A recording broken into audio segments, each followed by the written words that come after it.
Seneng ya Jo, kowe Jo. Seneng malah anggur bengi ajak joget terus ora seneng ya kowe. Sik Jo. Piye Bu? Iki ning desa ngendi Jo kok ramene ngene Jo? Desa Kalipang.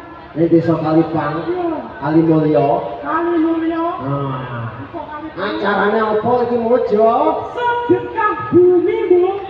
Kai desane berarti ya Jo.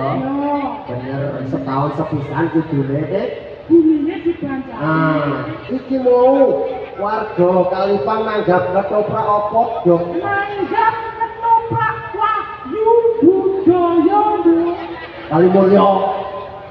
Kalimulya Jo. Heeh. Ya. Lah jadwale ku asing lho. Wong Kalimulya nanggap ketoprak Jo.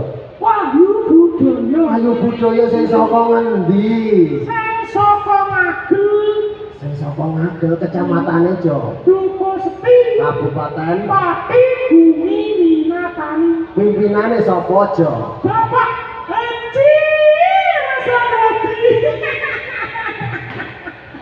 Wah, iki ketoprak Wahyu Budaya sing ori sing saka Ngagel Jo.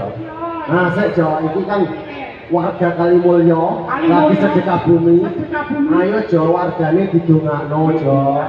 Muga-muga kabeh warga desa Kalimulya diparingi panjang umur. Amin. Akeh rezekine. Amin. Desa Kalimulya didadekno desa sing gemah pripah roh jinari. Amin. Barakallah sebenarnya itu Jo. Ngono rasa dadak kesuwen. Ayo gendang gage. Delok menyang prawane budaya nang Kalimulya Jo.